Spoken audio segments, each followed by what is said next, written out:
against the material supplied. On purchase cost ಗೆ bill ಕೊಟ್ಟಿದ್ದಾನೆ 15,26,000. Based on the following additional information, find out the net amount payable to the supplier and the amount to be debited to or credited to account code 79110. 79110 ಅಂದ್ರೆ material cost variance account. Purchase price go standard price go difference ಇರೋದು. ಇಲ್ಲಿ liability created ಅಂತಂದ್ರೆ ಅದು standard price ನಲ್ಲಿ liability create ಆಗಿರುತ್ತೆ. SR 14,98,000 ರೂಪಾಯಿಗೆ liability create ಆಗಿದೆ. Bill ಬಂದಿರೋದು ಅಡ್ವಾನ್ಸ್ ಪೇಡ್ ಟು ಕಸ್ಟಮರ್ 13,50,000 ಈಗಾಗಲೇ ಕೊಟ್ಬಿಟ್ಟಿದೀವಿ.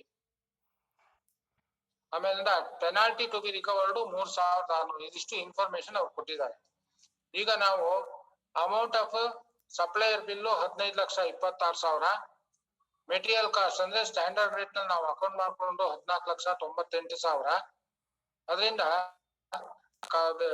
ಮೆಟೀರಿಯಲ್ ಕಾಸ್ಟ್ ವೇರಿಯನ್ಸ್ 79,110ಗೆ 28,000 ಡೆಬಿಟ್ ಮಾಡ್ಬೇಕಾಗ್ತದೆ. ಅಂದ್ರೆ 14,98,000 ಈಗಾಗಲೇ ಡೆಬಿಟ್ ಮಾಡಿದೀವಿ ಪರ್ಚೇಸ್ ಅಕೌಂಟ್ ಇದು ಮಾಡ್ಕೊಂಡು 42,101ಗೆ.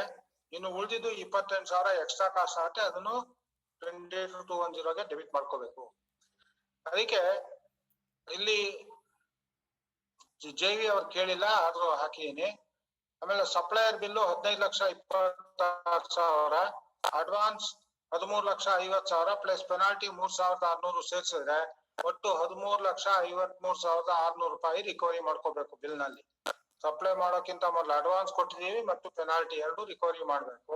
ರಿಕವರಿ ಮಾಡಿದ್ರೆ ಅವರಿಗೆ ಕೊಡ್ಬೇಕಾಗಿರೋ ದುಡ್ಡು 1,72,400 ಮಾತ್ರ.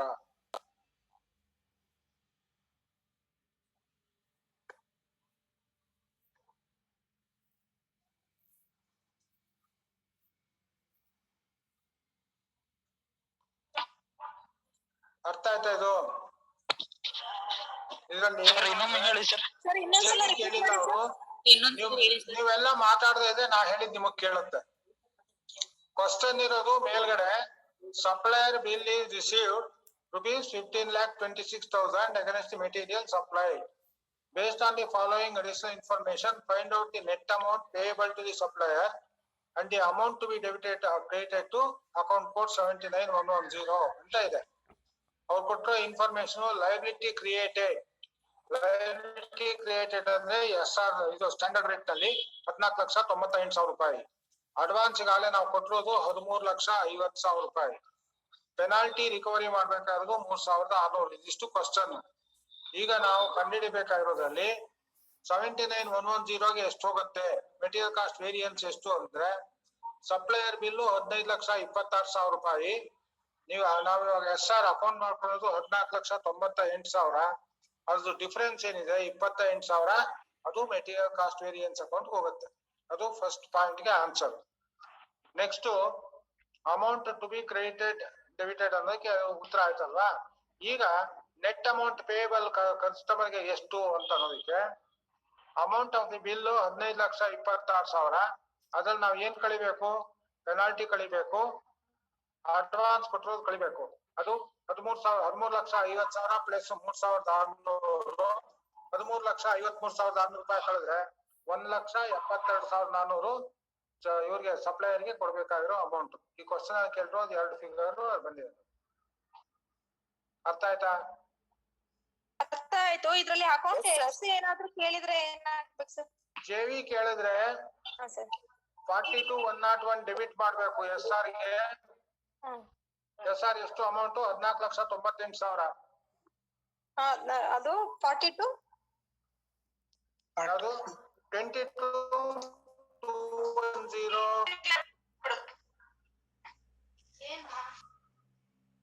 ಹಲೋ ಸರ್, 22,210ಗೆ ಡೆಬಿಟ್ ಹಾಕ್ಬೇಕಾ? ಡೆಬಿಟ್ ಮೆಟೀರಿಯಲ್ ಇದು ಸ್ಟ್ಯಾಂಡರ್ಡ್ ರೇಟು 14,98,000. ಆಮೇಲೆ credit 42,101. 42,101 means advance paid to supplier against delivery. ಅದಿಲ್ಲಮ್ಮ, ಫಸ್ಟ್ ಸ್ಟೆಪ್ ಬೈ ಸ್ಟೆಪ್ ಅಲ್ಲಿ ಹೋಗುದು. ಸರ್, ಈಗ ಕಂಬೈನ್ಡ್ ಆಗಲ್ಲ. ಅದಕ್ಕೆ ಈಗ ಮೆಟೀರಿಯಲ್ ಸ್ಟೋರ್ ಬರ್ತಾ ಇದ್ದಾಗನೆ ಒಂದು ಎಂಟ್ರಿ ಪಾಸ್ ಮಾಡ್ತೀವಿ. ಅದು ಸ್ಟ್ಯಾಂಡರ್ಡ್ ರೇಟ್ ಅಲ್ಲಿ ಅಕೌಂಟ್ ಮಾಡ್ಕೊಂಡು ಎಂಟ್ರಿ ಪಾಸ್ ಮಾಡ್ತೀವಿ. ಹಾ ಸರ್. ಅದು 22,210 ಡೆಬಿಟ್ 14,98,000. ಹಾ ಸರ್. ಆಮೇಲೆ credit to 42,101 liability for supply of materials 14,98,000. ಅದು 1 JV ಆಯ್ತು. ಹಾ ಸರ್. ನೆಕ್ಸ್ಟ್ ಬಿಲ್ ಪಾಸ್ ಮಾಡ್ಬೇಕಾದ್ರೆ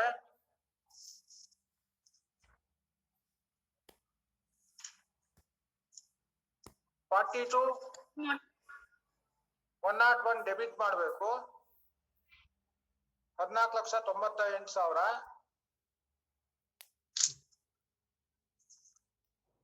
ಆಮೇಲೆ 79,110 ಡೆಬಿಟ್ ಮಾಡಬೇಕು material cost variance 28,000. Credit advance to supplier 13,25,501 ಅದನ್ನ ಕ್ರೆಡಿಟ್ ಕೊಡಬೇಕು. ಪೆನಾಲ್ಟಿ ರಿಕವರಬಲ್ 28,105 ನಲ್ಲಿ ರಿಕವರಿ ಮಾಡ್ತೀವಿ ಫಸ್ಟ್, ಅದಕ್ಕೆ 28,105 ಕ್ರೆಡಿಟ್ ಕೊಡಬೇಕು 3,600. ಆಮೇಲೆ 42,201 ಸನ್ರಿ ಕ್ರೆಡಿಟರ್ಸ್ ಕಂಟ್ರೋಲ್ ಅಕೌಂಟ್ಗೆ 1,72,400 ಕ್ರೆಡಿಟ್ ಕೊಡಬೇಕು. ಯಾವ್ದು ಸರ್? 42 201 201 ಇಂದ 101 ಗೆ ಅಲ್ವಾ ಸರ್ ಹೋಗೋದು? ಹಂಗಮ್ಮ, ನಾನು ಹೇಳಿದ್ದು ಅರ್ಥ ಮಾಡ್ಕೊಳ್ಳಿ. ಫಸ್ಟ್ ಮೆಟೀರಿಯಲ್ ಬಂದಾಗ 42,101 ಗೆ ಕ್ರೆಡಿಟ್ ಮಾಡ್ತೀವಿ. ಆವಾಗ ಅಲ್ಲ ಸರ್, ಮೆಟೀರಿಯಲ್ ಬಂದಾಗ 22,210 ಗೆ ಕ್ರೆಡಿಟ್ ಮಾಡ್ತೀವಿ. ಡೆಬಿಟ್ ಮಾಡ್ತೀವಮ್ಮ. ಹಾ ಸರ್, ಡೆಬಿಟ್ ಮಾಡ್ತೀವಿ. 42,101 ಗೆ ಕ್ರೆಡಿಟ್ ಮಾಡ್ತೀವಿ. ಹಾ ಸರ್. ಆಮೇಲೆ ಅಡ್ವಾನ್ಸ್ ಕೊಟ್ಟಿಗೆ 25,501 JV ಇಲ್ಲ, ಅದಕ್ಕೆ ಕ್ಯಾಶ್ ಕೊಡೋದು 25,101. 25,501 ಹಾ ಸರ್. ಅಡ್ವಾನ್ಸ್ ಟು ಸಪ್ಲೈಯರ್ ಅಂತ ಬರುತ್ತದು. ಹಾ. ಅದಕ್ಕೆ JV ಬರೋದಿಲ್ಲ. ಬಿಲ್ ಪಾಸ್ ಮಾಡುವಾಗ ಬರೋದು 42,101 ನೀವು ಕ್ರೆಡಿಟ್ ಕೊಟ್ಟಿದ್ದೀರಲ್ಲ 14,98,000 ಮೊದಲು. ಹಾ ಸರ್. ಅದನ್ನ ಡೆಬಿಟ್ ಮಾಡಬೇಕು. 42,101 ಡೆಬಿಟ್ 14,98,000.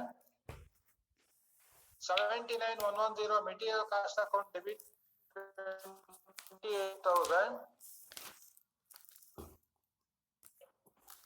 Credit 25,501 credit 13,50,000. 25,101 ಏನಮ್ಮ? ಇಲ್ಲ ಸರ್, ಅದು ಬರ್ಕೊಂಡೆ ಅಷ್ಟೇ. 25,501 ಅಡ್ವಾನ್ಸ್ ಟು ಸಪ್ಲೈಯರ್ಸ್ ಅದು 13,50,000 ಕ್ರೆಡಿಟ್ ಕೊಡ್ಬೇಕು. 28,105 ಪೆನಾಲ್ಟಿದು, ಅದಕ್ಕೆ 3,600 ರೂಪಾಯಿ ಕ್ರೆಡಿಟ್ ಕೊಡ್ಬೇಕು.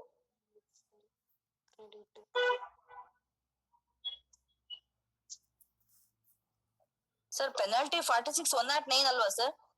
46,109 ಹಾಕೋದಿಲ್ಲ, ರೆಗ್ಯುಲರ್ ಆಗಿ 28,105 ಗೆ ಹಾಕೋದು. 46,109 ಅದು ಡಿಪಾಸಿಟ್ ಇಟ್ಕೊಂಡು ಅಕಸ್ಮಾತ್ ಪೆನಾಲ್ಟಿ ವೇವ್ ಮಾಡಿದ್ರೆ ರಿಟರ್ನ್ ಮಾಡೋಕ್ಕೋಸ್ಕರ. 46 ಅಲ್ಲ, ಡಿಪಾಸಿಟ್ ಅಕೌಂಟ್ ಅಲ್ಲಿ ನಮ್ಮ ಮಿಸ್ಲೇನಿಯಸ್ ಡಿಪಾಸಿಟ್ ಪೆನಾಲ್ಟಿ ಅಲ್ಲ.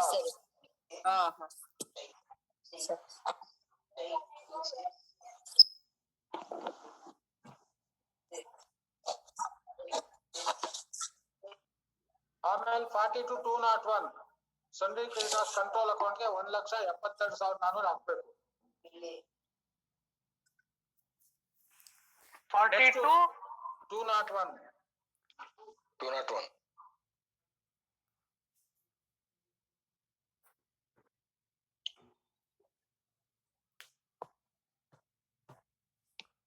1,72,400. ಅವಾಗ ನಿಮ್ಗೆ 42,101 ಕ್ಲಿಯರ್ ಆಯ್ತಲ್ವಾ? ಒಂದ್ಸರಿ ಡೆಬಿಟ್ ಬಂತು, ಒಂದ್ಸರಿ ಕ್ರೆಡಿಟ್ ಬಂತು, ಕ್ಲಿಯರ್ ಆಯ್ತು. ಹೌದಾ?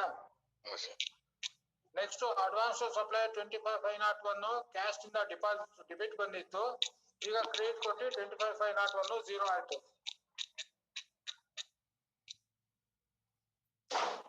ನೆಕ್ಸ್ಟ್ 28,105 ನಲ್ಲಿ ಕ್ರೆಡಿಟ್ ಉಳ್ಕೊಳತ್ತೆ. 42,201 ನಲ್ಲಿ ಕ್ರೆಡಿಟ್ 1,72,400 ಉಳಿದಿರುತ್ತೆ. ಚೆಕ್ ಕೊಟ್ಟಾಗ 1,72,400 ಕ್ಯಾಶ್ ಅನಾಲಿಸಿಸ್ ನಲ್ಲಿ 42,201 ಡೆಬಿಟ್ ಬಂದು ಕ್ಲಿಯರ್ ಆಗುತ್ತೆ.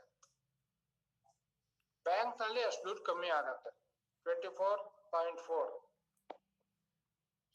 ಹಾಗೇನೆ ಇದು 62 ಟ್ರಾನ್ಸ್ಫರ್ ಆಗುತ್ತೆ ಪೆನಾಲ್ಟಿ. ಇಲ್ಲ ನಿಮಗೆ ಬೇಕು ಅಂದ್ರೆ ಇನ್ನೂ ಅದು ಫೈನಲೈಸ್ ಆಗಿಲ್ಲ ಅಂದ್ರೆ 46,109 ಟ್ರಾನ್ಸ್ಫರ್ ಮಾಡ್ಬೇಕು 28,105 ನಿಂದ 28,105 is recoverable from traders, receivables ಅಂತ ಇರಬೇಕು.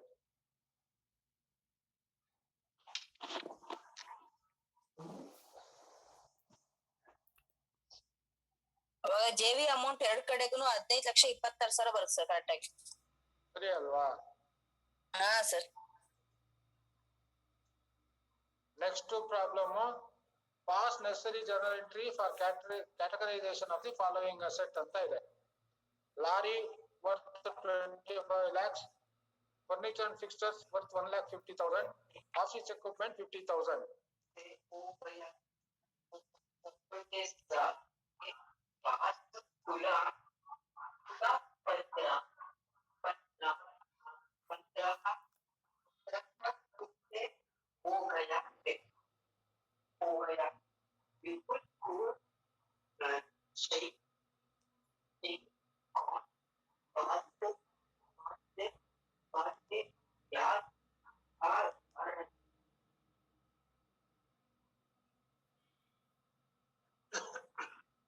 ಇದ್ರೊಳಗೆ ಲಾರಿ ಎಲ್ಲಿರುತ್ತೆ ಅಂದ್ರೆ, ಲಾರಿ ಪರ್ಚೇಸ್ ಮಾಡಿದಾಗ ನಾ ಮೊದಲೇ ಹೇಳಿದ್ದೆ 14,607 ಅಲ್ಲಿ ತಗೊಂಡಿರ್ತೀವಿ CWIP ಒಳಗೆ. ಡೆಬಿಟ್ 14,607. ಹಾಗೇನೆ ಫರ್ನಿಚರ್ ಅಂಡ್ ಫಿಕ್ಸ್ಚರ್ಸ್ 14,708 CWIP ತಗೊಂಡಿರ್ತೀವಿ. ಆಫೀಸ್ ಎಕ್ವಿಪ್ಮೆಂಟ್ 14,809 ಅಲ್ಲಿ ತಗೊಂಡಿರ್ತೀವಿ. ಕ್ಯಾಟಗರೈಸೇಷನ್ ಮಾಡ್ಬೇಕಾದ್ರೆ ಆ ಅಕೌಂಟ್ ಗಳಿಗೆ ಕ್ರೆಡಿಟ್ ಕೊಡ್ಬೇಕು. Vehicle asset account 10.7, furnitures and fixtures 10.8, office equipment 10.9. ಅದಕ್ಕೆ ಡೆಬಿಟ್ ಕೊಡ್ಬೇಕು. 10.7 25 lakhs, 10.8 1,50,000, 10.9 50,000. Credit 14,607 vehicle 25 lakhs, 14,708 furnitures and fixtures 1,50,000, office equipment 14,809 50,000 credit ಕೊಡ್ಬೇಕು. ಈಗ ಕ್ಯಾಟಗರೈಸ್ ಆಗ್ತದೆ, ಅಸೆಟ್ ಬಂತು 14 ಇಂದ.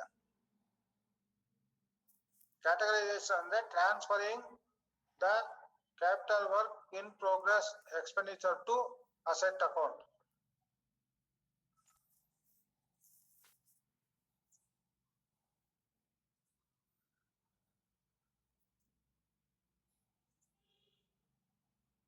ಅರ್ಥ ಆಯ್ತಾ? ಹಲೋ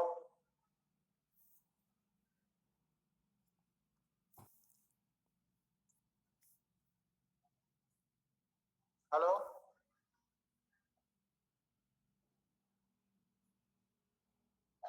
ಸರ್ ಅರ್ಥ ಆಯ್ತು ಸರ್. ಓಕೆ, ಅರ್ಥ ಆಯ್ತು ಸರ್. ಓಕೆ. ಆಪ್ಷನ್ ಅಷ್ಟು ಮಾತ್ರ ಕೊಟ್ಟಿರ್ತಾರ ಸರ್ ಅದು? ಕ್ಯಾಟಗರೈಸೇಷನ್ ಕೊಡ್ಬೇಕಾದ್ರೆ ಆತರ ಸಣ್ಣ ಸಣ್ಣ ಟೈಪ್ ಕೊಡೋದು. ದೊಡ್ಡ ಅಕೌಂಟ್ ಕೊಡ್ಬೇಕಾದ್ರೆ ನಿಮ್ಗೆ SAS ಎಕ್ಸಾಮಿನೇಷನ್ ಬರುತ್ತೆ. ಇಲ್ಲಿ ಬಂದ್ರೆ ಕ್ಯಾಟಗರೈಸೇಷನ್ ಸಣ್ಣ ಸಣ್ಣ ಟೈಪ್ ಕೊಡೋದು. ನೆಕ್ಸ್ಟ್ ಪಾಸ್ ಜನರಲ್ ಎಂಟ್ರಿ ತೋರ್ಸ್ಲಾ? ಅದು ಹಾಕಿದೀನಲ್ಲಮ್ಮ. ನೋಟ್ಸ್ ಹಾಕೈತಲ್ಲ ಮೇಡಮ್, ಬರ್ಕೊಳ್ಳಿ ಅಲ್ಲೇ. ಶೇರ್ ಮಾಡಿದಿರಲ್ವಾ ಸರ್? ಮಾಡಿದೀನಲ್ಲ. ಇದೆ ಸರ್. ಈಗ ಬೇಕಾದ್ರೆ ಅದನ್ನೇ ಓಪನ್ ಮಾಡಿ ನಾ ಹೇಳಿದ್ ನೋಡ್ಕೊಂಡ್ರೆ ಸಾಕು, ಬರ್ಕೊಳ್ಳೋದು ಅಗತ್ಯ ಇಲ್ಲ. Okay sir. Next, pass journal entries with account codes and account heads to rectify the misclassification in the following transactions. Printing and stationery expenses has been accounted as postage expenses ಅಂತ ಕೊಟ್ಟಿದ್ದಾರೆ. ಇಲ್ಲಿ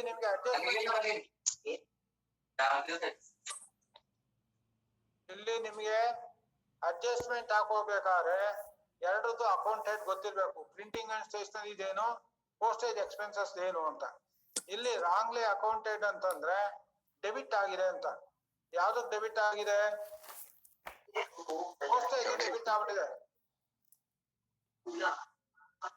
printing and stationery expenses has been accounted as postage ಅಂದ್ರೆ postage account debit ಮಾಡ್ಬಿಟ್ಟಿದ್ದಾರೆ. Printing and stationery account debit ಆಗಬೇಕಾಗಿತ್ತು. Printing and stationery account code 76,153, postage 76,113. ಅದಕ್ಕೆ ಯಾವ್ದಕ್ಕೆ wrong debit ಆಗಿದೆ ಅದನ್ನ ಕ್ರೆಡಿಟ್ ಕೊಡ್ಬೇಕು 76,113 ಗೆ 76,153 ಗೆ ಡೆಬಿಟ್ ಮಾಡ್ಬೇಕು ನ್ಯಾಚುರಲ್ ರೇಟ್ಗೆ.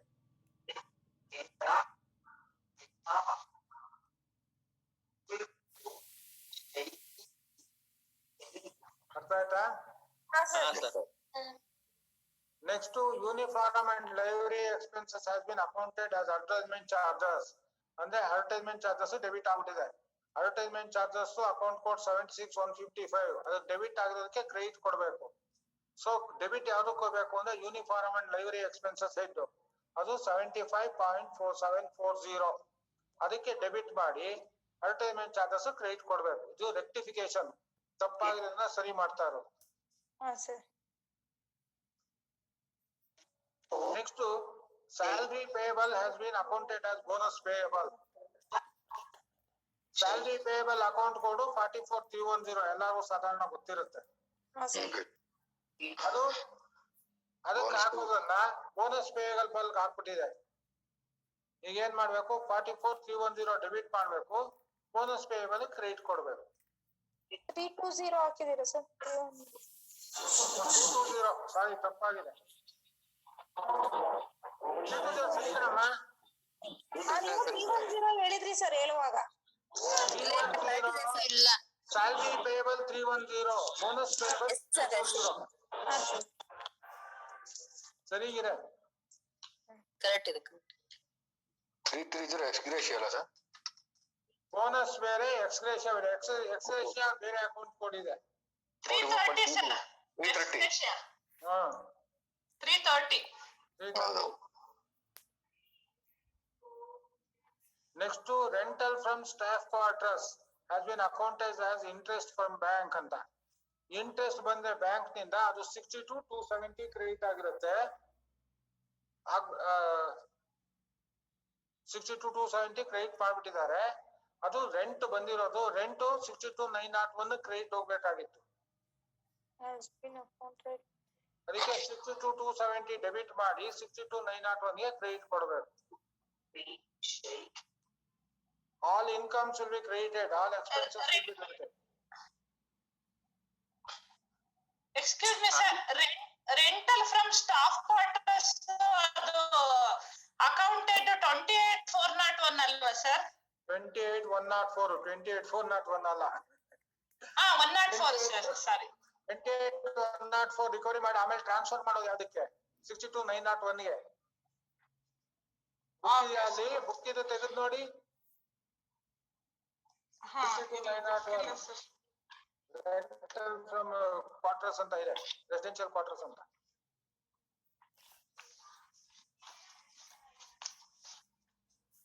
$28,104 ಇದೆ ಸಸ್ಪೆನ್ಸ್ ಹೆಡ್. ಆ ಸಸ್ಪೆನ್ಸ್ ಹೆಡ್ ಹಾಕ್ಬಿಟ್ಟು ಆಮೇಲೆ ನ್ಯಾಚುರಲ್ ಹೆಡ್ ಟ್ರಾನ್ಸ್ಫರ್ ಮಾಡ್ತೀವಿ. ಈಗ ಇದು ಮೇಲ್ ಮಾಡಿದ್ರೆ 28,105 ಹೇಳದ್ನಲ್ಲ ಪೆನಾಲ್ಟಿ, ಅದು ಅಷ್ಟೇ. 28,105 ಇದೆ ಸಸ್ಪೆನ್ಸ್ ಹೆಡ್, ಅಲ್ಲಿ ತಗೊಂಡು ಆಮೇಲೆ ನ್ಯಾಚುರಲ್ ಹೆಡ್ ಟ್ರಾನ್ಸ್ಫರ್ ಮಾಡೋದು. Next to depreciation on building has been accounted as depreciation on furniture and fixtures. Sir ಅವಾಗ್ಲೇ ಒಂದ್ ರೂಲ್ ಸರ್ ಅವಾಗ್ಲೇ ಒಂದ್ ರೂಲ್ ಹೇಳಿದ್ರಿ sir, all incomes and all expenses ಅಂತ ಏನೋ ಒಂದ್ ಹೇಳಿದ್ರಿ ಸರ್. ಹೌದು, all incomes will be credited, all expenses will be debited. Debited. Okay sir ಆಯ್ತು. Nominal account. ಓಕೆ ಸರ್ ಆಯ್ತು. Thank you sir. ಆಯ್ತು. Next to depreciation on building has been accounted as depreciation on furniture. Depreciation on building 77,120, fixtures 77,180. ಅದು wrong ಆಗಿ debit ಆಗಿದೆ, ಅದು credit ಕೊಡ್ಬೇಕು. 77,180 ಗೆ 77,120 debit ಮಾಡ್ಬೇಕು.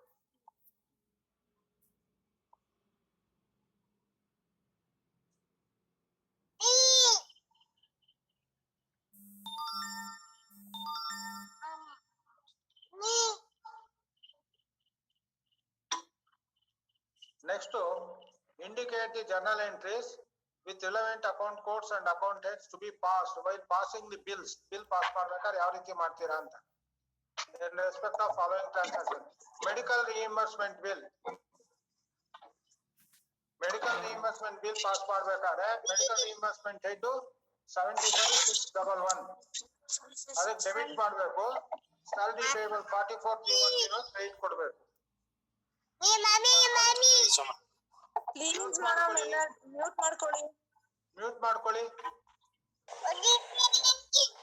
ಸರ್ ನೀವೇ ಮ್ಯೂಟ್ ಮಾಡ್ಬಿಡಿ, ಆಮೇಲೆ ನೀವು ಕೇಳುವಾಗ ಆನ್ ಮಾಡಿ ಸರ್. ನಾನ್ ಮ್ಯೂಟ್ ಮಾಡಿದ್ರೆ ಯಾರು ಕೇಳಕ್ ಆಗಲ್ಲ ಪ್ರಶ್ನೆ, ಅದೇ ಪ್ರಾಬ್ಲಮ್. ಕೇಳಕ್ಕಾಗಲ್ಲ ಸರ್. ಹೌದು ಸರ್. ಸೌಂಡ್ ಮಾಡಿದ್ರು ಅವ್ರು ಮ್ಯೂಟ್ ಮಾಡ್ಬೇಕು. ಪ್ಲೀಸ್ ಎಲ್ಲರೂ ಮ್ಯೂಟ್ ಮಾಡಿ. ಯಾರು ಕ್ವಶನ್ ಕೇಳ್ತೀರೋ ಅವ್ರು ಅನ್ಮ್ಯೂಟ್ ಮಾಡ್ಕೊಳ್ಳಿ. ಹೌದು ಸರ್. ಹೌದು sir.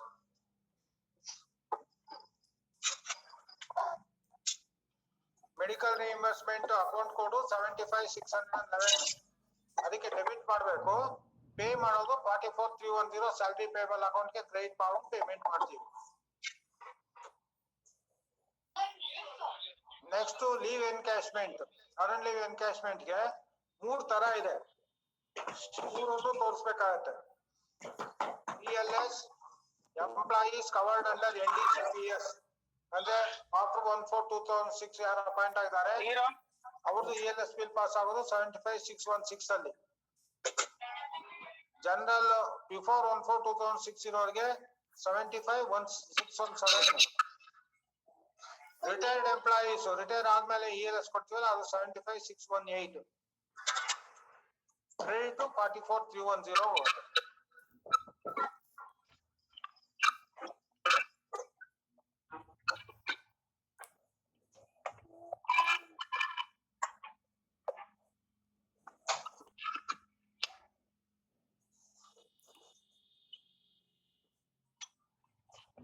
Next TA bill. TA bill pass ಮಾಡೋದು. TA bill accounted 76,133. ಅದು ರಿವರ್ಸ್ ಆಗಿ ಬರಪ್ಪ. ಕಾಂಟ್ರಾಕ್ಟ್ JEs to AEs ಆದ್ರೆ 76,134. ఆ క్లాస్ ఉంది ಅಪ್ಪೇ ಆ ಗಾಡಿ ಹಂಗ್ ಸ್ವಲ್ಪ ರಿವರ್ಸ್ ಸರ್ ಮ್ಯೂಟ್ ಮಾಡ್ಕೊಂಡು ಮಾತಾಡಿ ಸರ್.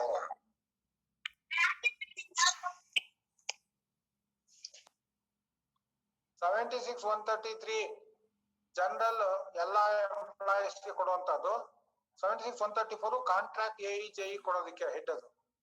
ಸೊ 76,133 ಗೆ ನ್ಯಾಚುರಲ್ ಹೆಡ್ ಕ್ರೆಡಿಟ್ ಹೋಗೋದು 46,410 ಪೇಮೆಂಟ್ ಆಗುತ್ತೆ. Contract AE JE 46,411 liability create ಆಗಿ ಪೇಮೆಂಟ್ ಆಗುತ್ತೆ. ನಾವು TA ಬಿಲ್ 4310 ಗೆ ಹಾಕ್ತೀವಲ್ಲ ಸರ್. 44,310 TA ಬಿಲ್ ಹಾಕ್ಬಾರ್ದಮ್ಮ. ನೋಡಿ ನೀವು ತಪ್ಪು ತಿಳ್ಕೊಂಡಿರ ಅಂತ ಕಾಣುತ್ತೆ. ಹಾಕೋದು 46,410 ಗೆ.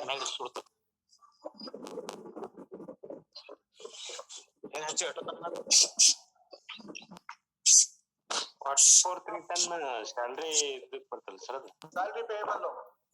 TA ಗೆ ಮಾತ್ರ 46,410 ಇರೋದು. TA ಪೇಯಬಲ್ ಮಾತ್ರನೇ.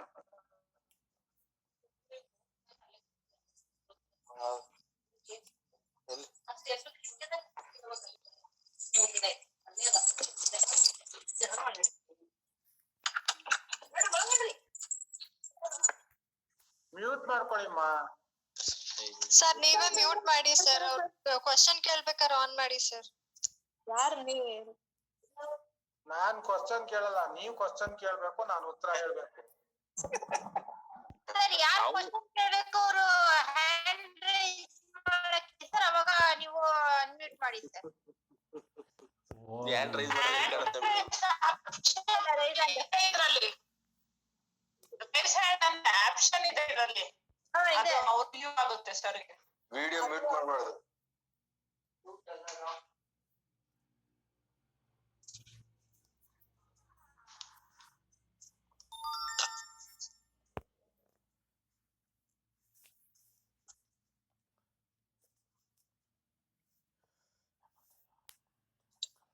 Next ex gratia.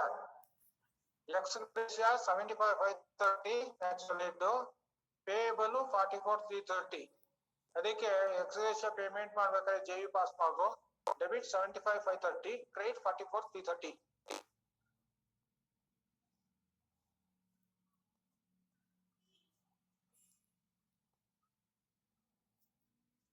Sir ex gratia bills sir ex gratia bills ಅಂದ್ರೆ ಏನ್ ಬರ್ತವೆ ಸರ್ ಅದ್ರಲ್ಲೆಲ್ಲ? ಎಕ್ಸ್ ಗ್ರೇಷಿಯಾ ಅಂದ್ರೆ ಯಾರಿಗೆ ಬೋನಸ್ ಬರೋದಿಲ್ಲ ಅವ್ರಿಗೆ ಎಕ್ಸ್ ಗ್ರೇಷಿಯಾ ಪೇಮೆಂಟ್ ಮಾಡೋದು. ಅದಕ್ಕೆ ರಿಸ್ಟ್ರಿಕ್ಷನ್ ಇಲ್ಲ. ಬೋನಸ್ ಪೇಮೆಂಟ್ ಮಾಡ್ಬೇಕಾದ್ರೆ ಸ್ಯಾಲರಿ 7,500ಕ್ಕಿಂತ ಕಡಿಮೆ ಇರ್ಬೇಕು ಅಂತ. ನಮ್ಮಲ್ಲಿ ಅದಕ್ಕಿಂತ ಕಡಿಮೆ ಇರೋರು ಯಾರು ಇಲ್ಲ, ಅದಕ್ಕೋಸ್ಕರ ಎಲ್ಲರಿಗೂ ಎಕ್ಸ್ ಗ್ರೇಷಿಯಾ ಪೇಮೆಂಟ್ ಮಾಡ್ತೀವಿ. ಸರ್ ನಮ್ಗೆ ಬೋನಸ್ ಅಂತ ಕೊಡ್ತಾರಲ್ಲ, ಅದು ಬೋನಸ್ ಅಲ್ಲ, ಎಕ್ಸ್ಕ್ರೇಷನ್. ಬೋನಸ್ ಎಲ್ಲ ಎಕ್ಸ್ಗ್ರೇಷಿಯಾ. ಜೆಎಲ್ಎಮ್ಸ್ಗೂ ಎಲ್ಲ ಯಾರು ಕಡಿಮೆ ಸ್ಯಾಲರಿ ತಗೊಂತಾರೋ ಅವ್ರಿಗೆ ಮಾತ್ರ ಬೋನಸ್. ಹೌದು. ಸರ್ ಅದು ಲಿಮಿಟ್ ಏನು ಸರ್ ಬೋನಸ್ ಎಕ್ಸ್ಪ್ರೆಷನ್? 10,000 ಇರ್ಬೇಕಮ್ಮ. ಈಗ ಹೊಸ ರೂಲ್ಸ್ ಪ್ರಕಾರ ಮೊದಲು 7,500 ಇತ್ತು, ಈಗ 10,000 ಇದೆ ಅಂತ ಕಾಣುತ್ತೆ ಹೊಸ ರೂಲ್ಸ್ ಪ್ರಕಾರ. ಒಟ್ನಲ್ಲಿ ನಮ್ಮಲ್ಲಿ ಯಾರು ಕಡಿಮೆ ಸಂಬಳ ಇಲ್ಲ, ಅದಕ್ಕೋಸ್ಕರ ಎಲ್ಲಾರ್ಗು ಎಕ್ಸ್ಪ್ರೆಷನ್ ಇಲ್ಲ 15,000 ಇದೆ ಸರ್. ಹೌದು ಸರ್, 10,000 ಇದೆ. ಬೋನಸ್ ನ ಟೆಂಪರರಿ ಸ್ವೀಪರ್ಸ್ಗೆ ಎಲ್ಲಾನು ಬೋನಸ್ ಅಂತ ಬರುತ್ತೆ ಸರ್. ಹೌದು ಸರ್. ಹೌದು, ಟೆಂಪರರಿ ಟೆಂಪರರಿ ಬೋನಸ್ ಸ್ವೀಪರ್ಸ್ಗೆಲ್ಲ ಬೋನಸ್ ಅಂತ ಬರುತ್ತೆ ಸರ್. ಅದು 320 ಹೋಗುತ್ತೆ ಅವಾಗ. ನೆಕ್ಸ್ಟ್ ನೀವು ಕೇಳೋದಲ್ಲ ಅದೇ ಪ್ರಶ್ನೆ ಬಂದಿದೆ ಇಲ್ಲಿ. Examine the following and pass journal entries or rectification entries in case of mistakes. While charging of TA, payment of TA bill on the payment side of cash book allocation was given to 44,310. TA bill payment ಆಗಿದ್ದಕ್ಕೆ 44,310 ಅಂತ ಕೊಟ್ಟಿರೋದು ತಪ್ಪು. ಅದನ್ನ rectify ಮಾಡ್ಬೇಕು. ಅಲ್ಲಿ ಯಾವ್ದು ಕೊಡ್ಬೇಕಾಯ್ತು? 46,410 ಕೊಡ್ಬೇಕಾಯ್ತು ಕ್ಯಾಶ್ ಬುಕ್ ನಲ್ಲಿ allocation. 46,410 debit to 44,310 debit credit ಮಾಡ್ಬೇಕು.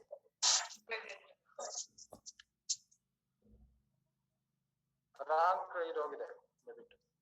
Next, an amount of 10 crores received from Central Board of Irrigation and Power as a grant for R&D expenses is accounted in books as ESCOM under account code 62917. 62917 miscellaneous recoveries. ಆದ್ರೆ ಇದಕ್ಕೆ special head ಇದೆ. Grants ಬಂದಿದ್ದಕ್ಕೆ 63,121. ಅದರಿಂದ 62,917 ಏನ್ ಹಾಕಿದ್ದಾರೆ debit ಮಾಡಿ 63,121 ಗೆ credit ಕೊಡ್ಬೇಕು. ಇದೆಲ್ಲ SAS ಎಕ್ಸಾಮಿನೇಷನ್ ಕ್ವಶನ್, ನಿಮ್ದಲ್ಲ ಬಿಡಿ. ನಾನ್ ನಿಮ್ಗೆ ತಿಳಿಸ್ತಾ ಇದ್ದೀನಿ, ಯಾಕಂದ್ರೆ ಸ್ಟ್ಯಾಂಡರ್ಡ್ ಕೊಡ್ತಾ ಇರೋದನ್ನ ಕೊಟ್ರೆ ನಿಮ್ಗೆ ಗೊತ್ತಾಗಲಿ ಅಂತ. ಕೊಟ್ಟಿದ್ದಾರೆ ಸರ್ ಈ ಟೈಪ್ ಎಲ್ಲ ಲಾಸ್ಟ್ ಇಯರ್ ಅಲ್ಲಿ. Next, advance of TA paid to an employee has been accounted as sundry creditors for expenses. Sundry creditors for expenses ಅಂದ್ರೆ 46,410. ಅದಕ್ಕೆ ಡೆಬಿಟ್ ಮಾಡಿದ್ದಾರೆ. ಡೆಬಿಟ್ ಮಾಡಿರೋದು ತಪ್ಪು. ಅದು ಯಾವ್ದಕ್ಕೆ ಡೆಬಿಟ್ ಆಗಬೇಕು? Loans and advances travel 27,202 debit ಆಗಬೇಕು. 27,202 ಡೆಬಿಟ್. ಇದು ಕ್ಯಾಶ್ ಅನಾಲಿಸಿಸ್ ನಲ್ಲಿ ಹೋಗುತ್ತದೆ. 46,410 ಡೆಬಿಟ್ ಮಾಡಿರೋದು ತಪ್ಪು. Next, value of office building has been accounted as value of residential colony. Residential colony account code 10,222. Office building 10,211. Interchange ಮಾಡ್ಕೋಬೇಕು. 10,211 ಡೆಬಿಟ್ ಮಾಡಿ 10,222 ಗೆ ಕ್ರೆಡಿಟ್ ಕೊಡ್ಬೇಕು. ಅಂದ್ರೆ ನಿಮ್ಮ ಹತ್ರ ಬುಕ್ ಇರೋದಿಲ್ಲ, ಇದನ್ನೆಲ್ಲ ಅಕೌಂಟ್ ಕೋಡ್ ಸರಿ ಅಂತ ನಿಮ್ಗೆ ಹೆಂಗೆ ನೆನಪಿನಲ್ಲಿ ಇಟ್ಕೊಳ್ಳೋಕ್ ಸಾಧ್ಯನೇ? ಇದೆಲ್ಲ ಅಕೌಂಟ್ ಕೋಡ್ಸ್ ಎಲ್ಲ ನೆನ್ಪಿಡ್ಕೊಳ್ಲಿಕ್ಕೆ ಆಗಲ್ಲ ಸರ್. ಯಾವ್ದು ಡೆಬಿಟ್ ಕ್ರೆಡಿಟ್ ಅಂತ ಹಾಕ್ಬೋದು ಅಷ್ಟೇ. ಅದೇನೆ ಅಲ್ಲೇನು ಅಂದ್ರೆ ನೀವು office building account code debit, residence colony account code credit ಅಂತ ಹಾಕ್ಬೇಕು ಅಷ್ಟೇ. ಇದಕ್ಕೆ ನರೇಶನ್ ಏನ್ ಬರಿಬೇಕಾ ಸರ್? ನರೇಶನ್ ರೆಕ್ಟಿಫಿಕೇಶನ್ ಎಂಟ್ರಿ ಅಂತ ಹಾಕಿದ್ರೆ ಆಯ್ತು. ರೆಕ್ಟಿಫಿಕೇಶನ್ ಎಂಟ್ರಿ ಪಾಸ್ ಅಂತ ಹಾಕಿದ್ರೆ ಸಾಕು. rectification entry being passed. Next, IUA personal credit date is sent. Account has been entered as IUA other transaction adjustable credit date is sent ಅಂತ. Personal account ಎಲ್ಲ 36 ನಲ್ಲಿ ಬರುತ್ತಲ್ವಾ? IUA 36, other adjustment transaction 37. Employees ಎಲ್ಲ 36. ಅದಕ್ಕೆ 37.2 debit ಮಾಡಿ 36.2 credit ಕೊಡ್ಬೇಕು. Credit eighty ಅಲ್ಲ, ಅದರಿಂದ 36.2 credit ಕೊಡ್ಬೇಕು. ಡೆಬಿಟ್ ಏಟಿ ಆಗಿದೆ 36.1 ಆಗಿತ್ತು, ಅವಾಗ ರಿವರ್ಸ್ ಆಗೋದೇನ್ರಿ.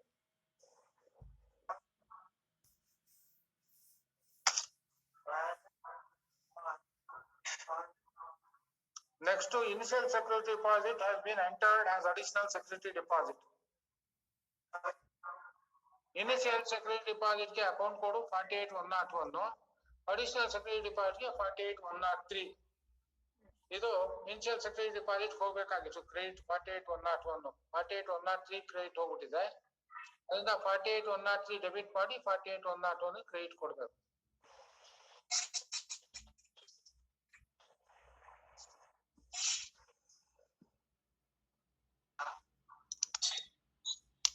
ನೆಕ್ಸ್ಟ್ ಸೆಕ್ಯೂರಿಟಿ ಡೆಪಾಸಿಟ್ 46,101 ಅಲ್ವಾ ಸರ್? ಇಲ್ಲ 48 ಕನ್ಸೂಮರ್ ಸೆಕ್ಯೂರಿಟಿ ಡಿಪಾಸಿಟ್ ಇದು ಕಾಂಟ್ರಾಕ್ಟ್ ಅಲ್ಲ. Contract deposit. Okay okay sir. Contract ಆದ್ರೆ 46 ಹೋಗುತ್ತೆ. ಸರಿ sir. Next to salary to casual laborers has been accounted as salaries to regular employees. Casual laborers ಗೆ 75,155. Regular employees ನು 75,115. ತಪ್ಪಾಗಿದೆ, ಅದನ್ನ ಸರಿ ಮಾಡ್ಬೇಕು. ಸರ್ ಕ್ಯಾಶುಯಲ್ ಲೇಬರ್ ಅಂದ್ರೆ ಯಾರು ಬರ್ತಾರೆ ಸರ್? ದಿನಗೂಲಿ ಕಾರ್ಮಿಕರು.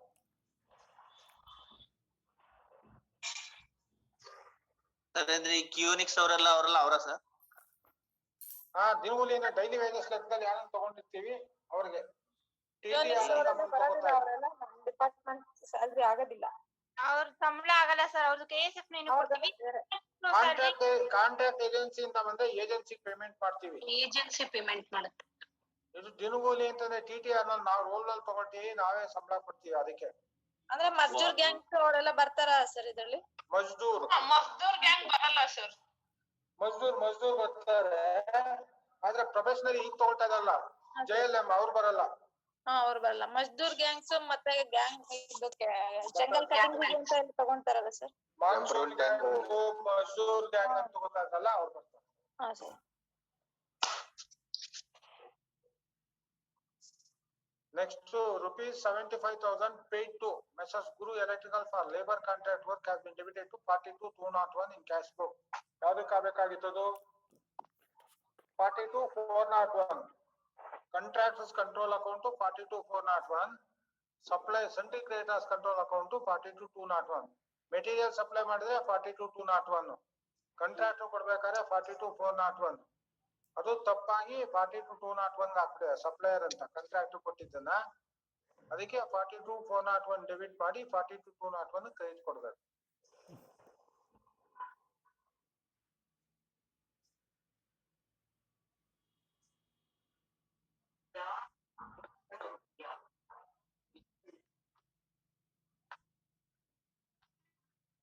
While passing TA bill of an employee for rupees 15,000, account code 46,410 was debited by crediting 76,133. Reverse entry ಹಾಕ್ಬಿಟ್ಟಿದ್ದಾರೆ ಯಾರು?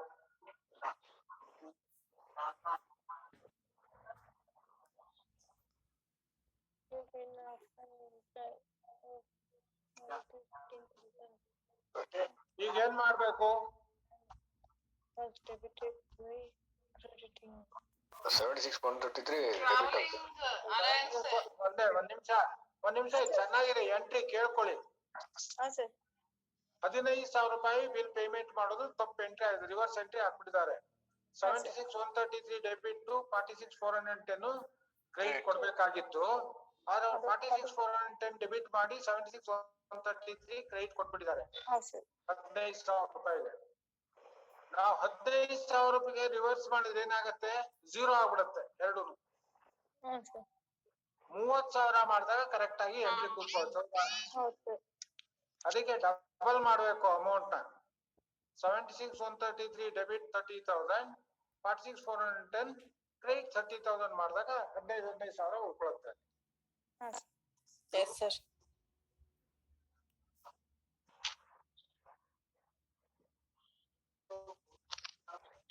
Next to stock shortage amounting to rupees 5,000 was accounted by debiting 22,510 and crediting 22,810. Shortage ಎಲ್ಲಿಗೆ ಹೋಗ್ಬೇಕು? 22,820 sir shortage. 820 ಹೋಗ್ಬೇಕು, 22,810 ಹೋಗ್ಬಿಟ್ಟಿದೆ. So ಅವಾಗ 22,810 ಯಾವ balance ತೋರ್ಸುತ್ತೆ? Credit balance ತೋರ್ಸುತ್ತೆ. ಹೌದಾ? ಎಕ್ಸಸ್ ಸ್ಟಾಕ್ ಬಂದ್ರೆ 22,510 ಡಿವೈಡ್ ಬೈ 22,810 ಕ್ರೆಡಿಟ್ ಕೊಡ್ತೀವಲ್ವಾ? ಹಾಗೆ ಅದನ್ನ ಡೆಬಿಟ್ ಮಾಡ್ಬೇಕು. 22,810 ಡೆಬಿಟ್ ಮಾಡ್ಬೇಕು. ಶಾರ್ಟೇಜ್ 22,820 ಡೆಬಿಟ್ ಮಾಡ್ಬೇಕು 5,000. ಮೆಟೀರಿಯಲ್ ಸ್ಟಾಕ್ ಅಡ್ಜಸ್ಟ್ಮೆಂಟ್ ಅಕೌಂಟ್ಗೆ 10,000 ಕ್ರೆಡಿಟ್ ಹೋಗ್ಬೇಕು.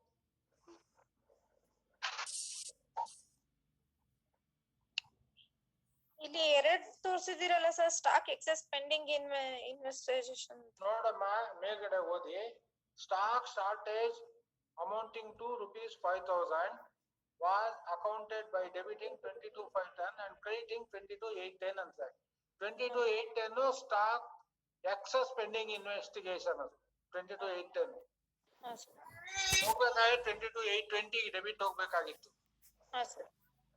ಅದಕ್ಕೆ 22,810 ಕ್ರೆಡಿಟ್ ಹೋಗಿ ಅವ್ನು ಪಾಸ್ ಮಾಡಿರೋದೇನೋ 22,810 ಕ್ರೆಡಿಟ್ ಕೊಟ್ಟಿದ್ದಾನೆ, 22,510 ಡೆಬಿಟ್ ಕೊಟ್ಟಿದ್ದಾನೆ. ಹಾ ಸರ್. ರಾಂಗ್ ಎಂಟ್ರಿ ಆಗಿರೋದು. ಈಗ ನಾವು ಅದನ್ನ ರೆಕ್ಟಿಫೈ ಮಾಡ್ಬೇಕಾದ್ರೆ 22,510ಗೆ 5,000 ರೂಪಾಯಿ ಬರ್ಬೇಕು. ಹಾ ಸರ್. ಅವಾಗ ಅಮೌಂಟ್ ಡಬಲ್ ಮಾಡ್ಬೇಕು. ಹಾ ಸರ್.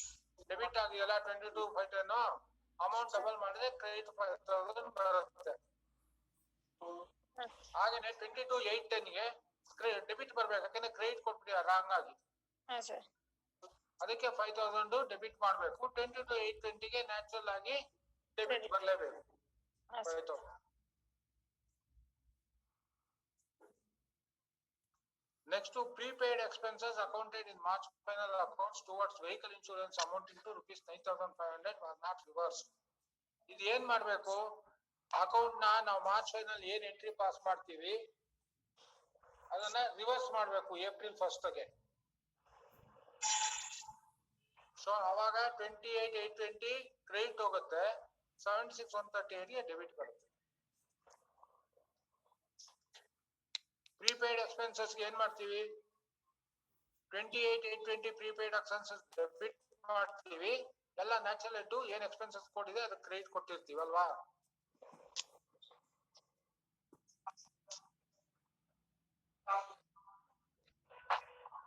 ಅನಿಲ್ ಹಾ ಸರ್.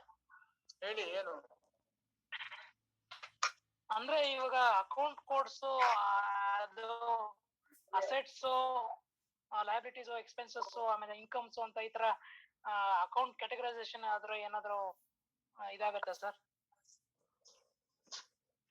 ಹೆಂಗೆ ನೆನ್ಪಿಟ್ಕೋಬೇಕಷ್ಟೇ.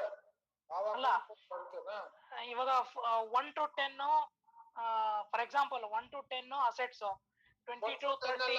ಸಾರಿ ಓನ್ಲಿ 10 ಗ್ರೂಪ್. ಅಲ್ಲ ಫಾರ್ ಎಕ್ಸಾಂಪಲ್ ಹೇಳ್ತಾ ಇದೀನಿ ಈ ತರ. ಅದಕ್ಕೆ ನೆನ್ಪಿಟ್ಕೋಬೇಕಾದ್ರೆ ನೀವು 1 to 10 ಅನ್ಕೊಂಡ್ಬೇಡಿ. 1 ಅಕೌಂಟ್ ಕೊಡಿ, ಗ್ರೂಪ್ ಇಲ್ಲ. ಅಲ್ಲ ಗೊತ್ತಾಯ್ತು ಸರ್. ಆದ್ರೆ ಅಕೌಂಟ್ ಗ್ರೂಪ್ ಈ ತರ ಕ್ಯಾಟಗರೈಸೇಷನ್ ಮಾಡಿ ಅಕೌಂಟ್ಸ್, ಎಕ್ಸ್ಪೆನ್ಸಸ್, ಲಾಸಸ್ ಈ ತರ ಕ್ಯಾಟಗರೈಸೇಷನ್ ಮಾಡ್ಬೇಕಾಗತ್ತೆ. ನೆನ್ಪಿಟ್ಕೋಬೇಕು ನೀವು. ನಾನು ಇಲ್ಲಿಗೆ ತರ್ತೀನಿ ತಾಂಬರಾಗ ಅಂತ ಹೇಳಿದ್ದು. Okay sir. Next, with the help of following information, pass necessary journal entries for accounting outstanding liability and prepaid expenses in March final account ಅಂತ ಕೊಟ್ಟಿದ್ದಾರೆ. The OSL for TA for months of February and March not made. February, March bill, TA bill February ಬಂದ್ರೆ February bill ಕೊಡಕ್ಕೆ March ಎಂಡ್ವರೆಗೂ time ಇದೆ, ಹೌದಾ? ಹಾ sir. March bill ಕೊಡೋದಕ್ಕೆ April ವರೆಗೂ time ಇದೆ. ಅದರಿಂದ ಅದ್ 2 ತಿಂಗಳದ್ದು ಪೇಮೆಂಟ್ ಆಗೋದಿಲ್ಲ ಫೈನಾನ್ಷಿಯಲ್ ಇಯರ್ ನಲ್ಲಿ. ಅದಕ್ಕೆ ಪ್ರಾವಿಷನ್ ಮಾಡ್ಕೋಬೇಕು. ಪ್ರಾವಿಷನ್ ಮಾಡ್ಕೋಬೇಕಾದ್ರೆ ಮಾರ್ಚ್ ಇಂದ ಜನವರಿವರೆಗೂ ಎಷ್ಟು ಪೇಮೆಂಟ್ ಆಗಿದೆ ಅಂದ್ರೆ ಏಪ್ರಿಲ್ ಇಂದ ಜನವರಿವರೆಗೆ 10 ತಿಂಗಳಿಗೆ ಏನ್ ಟಿ ಎ ಬಿಲ್ ಪೇಮೆಂಟ್ ಮಾಡಿದೀವಿ ಅದನ್ನ ಆವರೇಜ್ ಮಾಡ್ಕೋಬೇಕು. 10 ತಿಂಗಳಿಗೆ 12 ಲಕ್ಷ ಪೇಮೆಂಟ್ ಆಗಿದೆ ಅಂದ್ರೆ 1 ತಿಂಗಳಿಗೆ ಎಷ್ಟು? 1,20,000 ರೂಪಾಯಿ. ಅದನ್ನ ಆವರೇಜ್ ಮಾಡ್ಕೊಂಡು 2 ತಿಂಗಳಿಗೆ 2,40,000 ರೂಪಾಯಿ ತಗೊಂಡು ಎಂಟ್ರಿ ಪಾಸ್ ಮಾಡ್ಕೋಬೇಕು. ಪ್ರಾವಿಷನ್ ಎಂಟ್ರಿ ಇಂದ 76,133 credit to 46,410.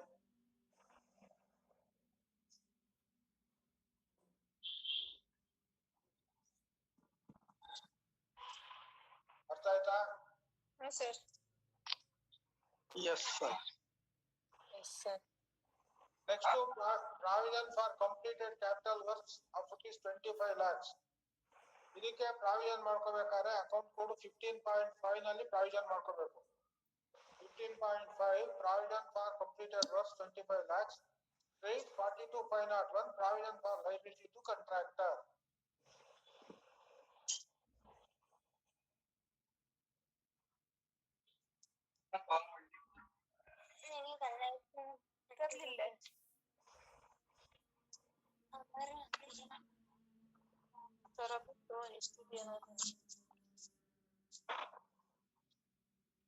Next to provision for bad and doubtful debts worth rupees 12 lakhs.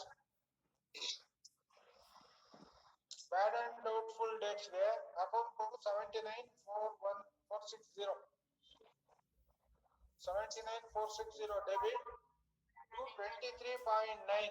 ಇದಕ್ಕೆ special account code provision for doubtful debts ಗೆ 23.9 ಅಂತ ಕೊಟ್ಟಿದ್ದಾರೆ. ಧೂಳ ಆಯ್ತು ನೋಡು ಮೇಲ್ ತಾಂಡ್ ಹೋಯ್ತಾ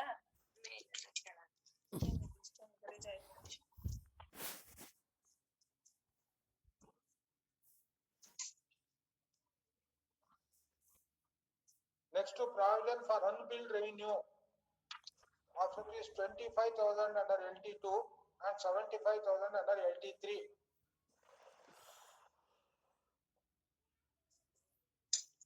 Unbilled revenue ಗೆ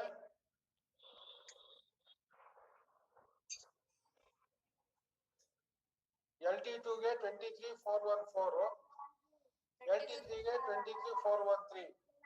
Unbilled revenue ಅಂದ್ರೆ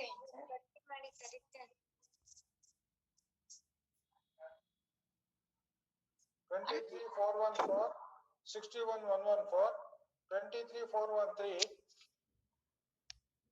ಅನ್ಬಿಲ್ಡ್ ರೆವಿನ್ಯೂ ಅಂದ್ರೆ ಏನ್ ಸರ್? ಅಂದ್ರೆ ಈಗ ಸರ್ವಿಸ್ ಆಗಿರುತ್ತೆ ಫೆಬ್ರವರಿ ಮಾರ್ಚ್ ಅಲ್ಲಿ, ಅದಕ್ಕೆ ಇನ್ನೂ ಲೆಡ್ಜರ್ ಅಕೌಂಟ್ ಓಪನ್ ಆಗಿರೋದಿಲ್ಲ, ಬಿಲ್ ಕೊಟ್ಟಿರೋದಿಲ್ಲ. ಅವಾಗ ಎನರ್ಜಿ ಚಾರ್ಜಸ್ ಎಷ್ಟು ಬರ್ಬೇಕಾಗಿತ್ತು ಕಂಪ್ನಿಗೆ ಅದನ್ನ ಕ್ಯಾಲ್ಕುಲೇಟ್ ಮಾಡಿ ಅದಕ್ಕೆ ಎಂಟ್ರಿ ಪಾಸ್ ಮಾಡ್ಬೇಕು, ಇಷ್ಟು ದುಡ್ಡು ಬರಬೇಕು ಅಂತ. ರೀಡಿಂಗ್ ತಗೊಂಡ್ ಮಾಡೋಲ್ಲ, ಸಪ್ಲೈ ಕಂಡೀಷನ್ ಅಲ್ಲಿ ಬರ್ನಿಂಗ್ ಅವರ್ಸ್ ಇದೆಯಲ್ಲ ಕೊಟ್ಟಿದೆ ಅಲ್ಲ, ಅದನ್ನ ತಗೊಂಡು ಮಾಡ್ತಾರೆ. Next to provision for materials pending inspection worth rupees 50,000. Yeah.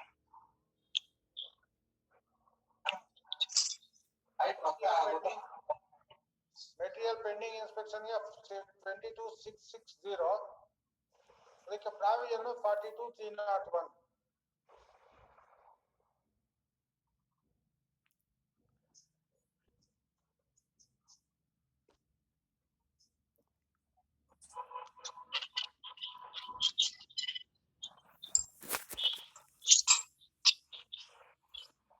Next to provision for bonus and ex gratia 52,500 and 4,02,500. Material pending inspection ಅಂದ್ರೆ that came to stores and not inspected ಅಂತ. Quality store account ತಗೋಬೇಕಾದ್ರೆ inspection ಮಾಡಿ ತಗೋಬೇಕಲ್ವಮ್ಮ. Inspection ಮಾಡೋದಕ್ಕೆ TSTC ಬರಬೇಕು, ಅವ್ರು ಬಂದು certificate ಮಾಡಿದ್ಮೇಲೆ store account ತಗೊಳ್ಳೋದು. ಬಟ್ ಮೆಟೀರಿಯಲ್ ಬಂದ್ಬಿಟ್ಟಿದೆ, ಅದಕ್ಕೆ ಇಯರ್ ಎಂಡ್ ಟ್ರಾನ್ಸಾಕ್ಷನ್ ಇವೆಲ್ಲ ಮಾರ್ಚ್ ತಿಂಗಳು ಮಾಡುವಂತದ್ದು. ಲಯಬಿಲಿಟಿ ಫಾರ್ ಸಪ್ಲೈ ಮತ್ತೆ ಪ್ರಾವಿಷನ್ ಫಾರ್ ಲಯಬಿಲಿಟಿ ಫಾರ್ ಸಪ್ಲೈಗೆ ಏನ್ ಡಿಫರೆನ್ಸ್ ಸರ್? ಪ್ರಾವಿಷನ್ ಅಂತಂದ್ರೆ ಮೆಟೀರಿಯಲ್ ಬಂದಿದೆ ಇನ್ನು ಅಕೌಂಟ್ ಆಗಿಲ್ಲ ಅಂತ.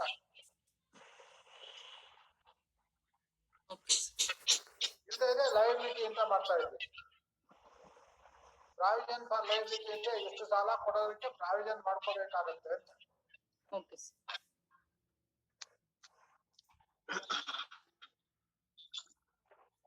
Provision for bonus and ex gratia. Bonus 75,510. Provision for liability 46,430. ಎರಡಕ್ಕೂ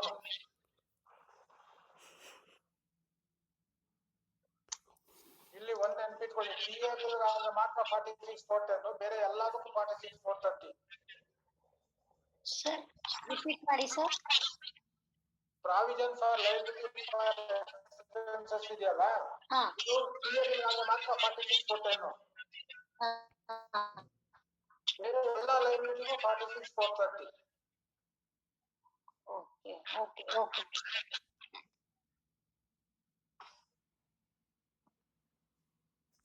ಡಬಲ್ ವೇಜಸ್ 72,450 ರೂಪಾಯಿ ಕೊಡ್ಲಿಲ್ಲ ಇಂಕ್ಲೂಡಿಂಗ್ ಮಾಡ್ತಿದ್ದೆ. ಅದಕ್ಕೆ 75,210 to 215 over time and double wages. Library 46,430.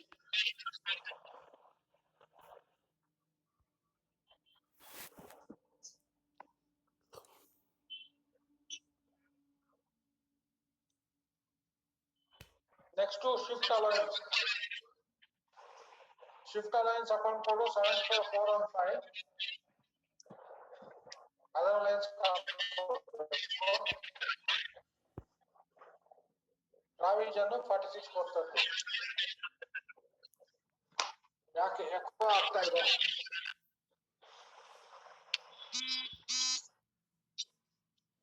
Yes, sir. ಒಂದು ನಿಮಿಷ ಇರಿ. ಎಲ್ಲ ತಿರ್ಗಾ ಸಾಕಾಗಲ್ಲ.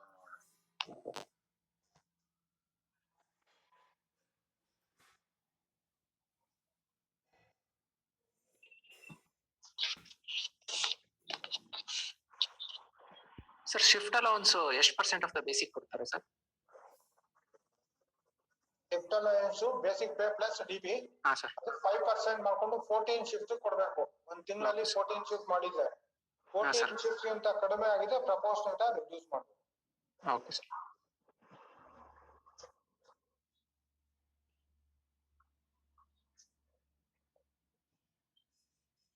Next to vehicle tax, March, April and May for rupees 6,000 paid in February. ಫೆಬ್ರವರಿಗೆ 6,000 ರೂಪಾಯಿ ಕಟ್ಟಿದೀವಿ. ಅದು ಯಾವಾಗ ಮಂತ್ ಪೀರಿಯಡ್ ಕವರ್ ಆಗಿರೋದು? ಮಾರ್ಚ್, ಏಪ್ರಿಲ್, ಮೇ 3 ತಿಂಗಳು ಕವರ್ ಆಗಿದೆ. 6,000 ರೂಪಾಯಿ. ಅದರೊಳಗಡೆ ಈ ವರ್ಷಕ್ಕೆ ಬರ್ಬೇಕಾಗಿರೋದು ಎಷ್ಟು? ಮಾರ್ಚ್ ತಿಂಗಳು ಮಾತ್ರ. ಏಪ್ರಿಲ್ ಮೇ ಅಡ್ವಾನ್ಸ್ ಪೇಮೆಂಟ್ 3 ವರ್ಷದ ಕಟ್ಟದಂಗ ಆಯ್ತು. ಹೌದಾ? ಫೈನಾನ್ಷಿಯಲ್ ಇಯರ್ ಎಂಡ್ ಮಾರ್ಚ್ ಅಲ್ವಪ್ಪ? ಸರ್ ಮತ್ತೆ 2,000 ಬರ್ಬೇಕಲ್ವಾ ಸರ್? 4,000 ಹಾಕೊಂಡಿದ್ದೀವಿ. ಅಲ್ಲಮ್ಮ, ಮಾರ್ಚ್ ತಿಂಗಳು 2,000 ಅಕೌಂಟ್ ಮಾಡ್ಕೊಂಡಿರೋ ಪೇಮೆಂಟ್ ಆದ್ರೂ ಸರಿ. ಫೆಬ್ರವರಿ ಒಳಗೆ ಅಡ್ವಾನ್ಸ್ ಪೇಮೆಂಟ್ ಮಾಡೋದು ಎಷ್ಟು? ಏಪ್ರಿಲ್ ಮೇಗಲ್ವಾ? ಏಪ್ರಿಲ್ ಮೇಲೆ 2 ತಿಂಗಳಿಗೆ ಎಷ್ಟಾಗತ್ತೆ? 4,000 ಅಲ್ವಾ prepaid expenses? Hello,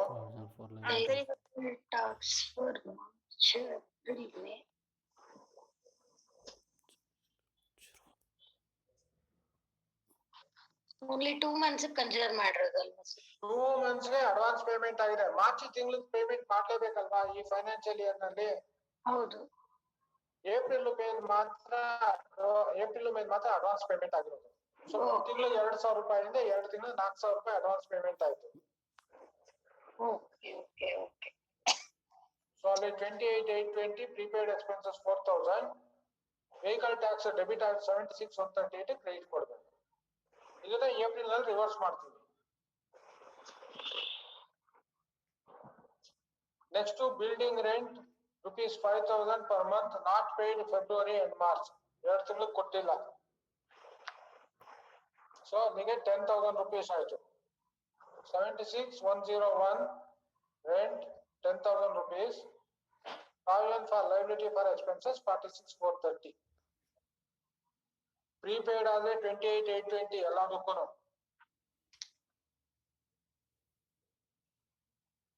okay. Prepaid expenses ಬಂದ ಕಡೆ ಎಲ್ಲ 28,820 ಡೆಬಿಟ್ ಹಾಕ್ಬಿಡಿ.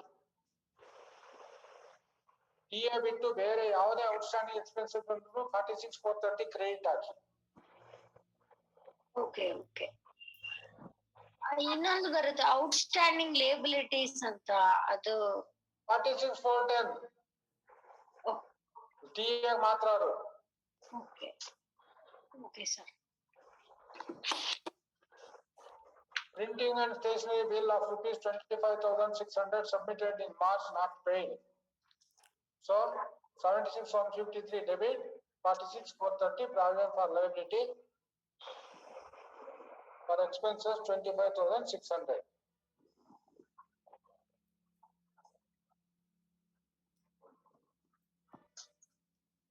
Next to vehicle repair in February and bill submitted for rupees 24,500 and not paid. So repair charges to 74,601 R&M vehicles, paid to 46,430 liability for expenses.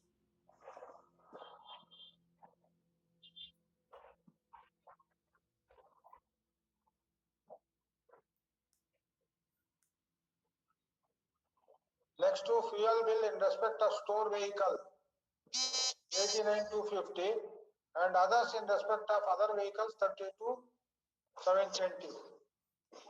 Store ಗಾಗೆ account code 76,240, other vehicles ಗೆ 76,136. Liability for expenses 46,430.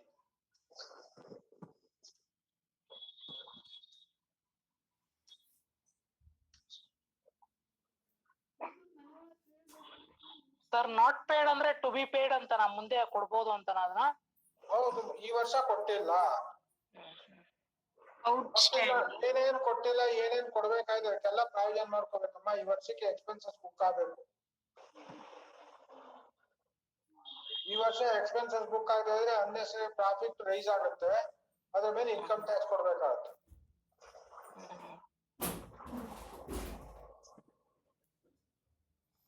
Next to vehicle hire charges, bill rupees 23,800 for March not paid. 76,137 vehicle hire charges.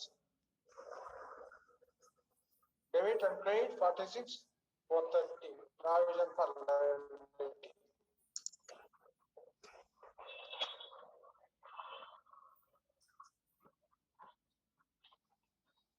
ಇವತ್ತಿಗೆ ಸಾಕು, ನಾಳೆ ದಿವಸ DCB ಹೇಳ್ಕೊಡ್ತೀನಿ. Okay, sir. Thank you. ಹೇಳ್ಕೊಡ್ತೀನಿ ನಾಳೆ. Yes, sir. Thank you. Thank you, sir. Thank you. Good night. Good night, sir.